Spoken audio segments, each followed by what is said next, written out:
Antoine Kaczynski, bonjour.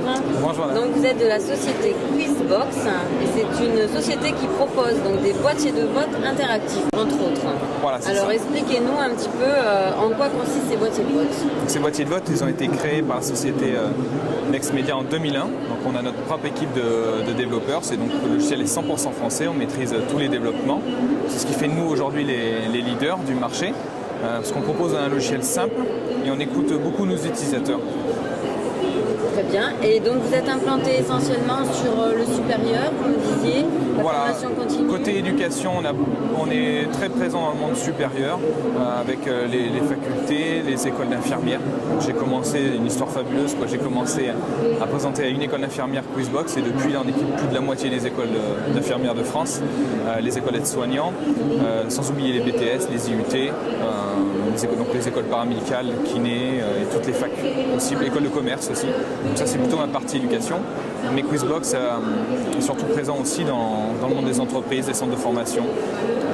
Mais je vais quand même citer le plus gros contrat de Quizbox qui est 750 000 jeunes de 17 ans passent l'examen de la JDC, la Journée de défense citoyenneté, donc dans la caserne militaire.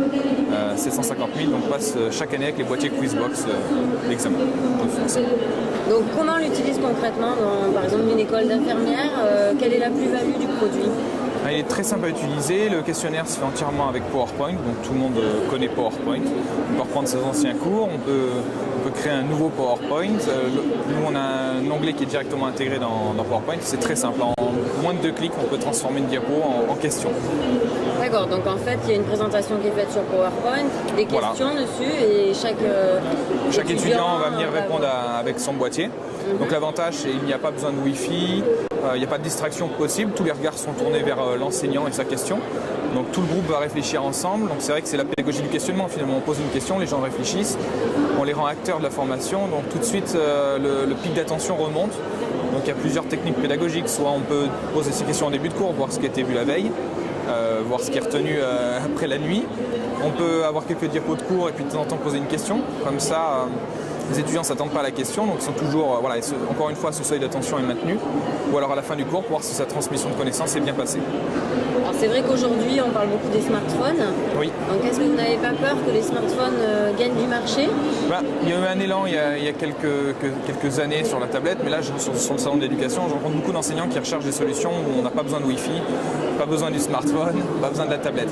Mais quand bien même, je veux dire, nous... Pas besoin de problème de compatibilité. Voilà, ou un Wi-Fi qui crache, ou un outil de distraction avec Facebook et autres. Mais quand bien même, nous, on peut faire une solution qui marche sur smartphone. C'est-à-dire, pourquoi pas imaginer une télécommande virtuelle sur le smartphone.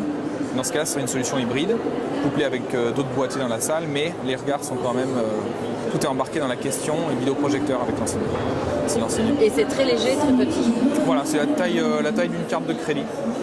Voilà. Il ne faut pas oublier aussi que ça c'est la partie animation de Quizbox, c'est-à-dire qu'on pose des questions, les gens répondent, j'ai des résultats en temps réel, donc l'enseignant lui prend le pouls en fait en temps réel, donc il peut revenir sur la connaissance ou si c'est acquis passer à la suivante. Et côté étudiant, il s'auto-évalue avec les résultats qui sont en direct. Donc, est-ce que je suis dans les 90% qu'on juste, est-ce que je suis dans les 10% qu'on faux. Et puis il y a la partie aussi examen, puisque Quizbox peut être... les questions peuvent s'enchaîner. Et puis les 400 étudiants, finalement à la fin de l'examen, on ne met pas le temps de se lever, que l'enseignant en un clic, lui, il a l'Excel avec toutes les notes. Voilà, il y a cette partie aussi que je voulais parler, le côté examen, le côté normatif et formatif. Ouais, c'est super. Très simple. Et après, donc, on peut parler un peu de l'avenir. Quelles sont les évolutions que vous souhaiteriez apporter au système, au logiciel? Aujourd'hui, donc voilà, la base c'était PowerPoint pour créer ces questions. On vient de lancer récemment Quizbox vidéo, c'est-à-dire que ça permet de rendre n'importe quelle vidéo interactive. Vous avez une vidéo de 20 minutes, une vidéo de 5 minutes, d'1h30, vous pouvez la rendre interactive de la même manière. Les gens vont venir répondre au boîtier à votre vidéo.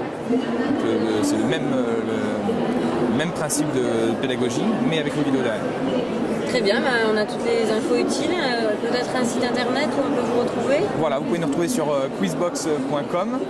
Donc toute l'équipe Quizbox vous attend. On est tous fiers de vous présenter notre solution et contents de travailler avec vous. Voilà. Merci, on espère rester leader. Merci beaucoup. Au revoir madame.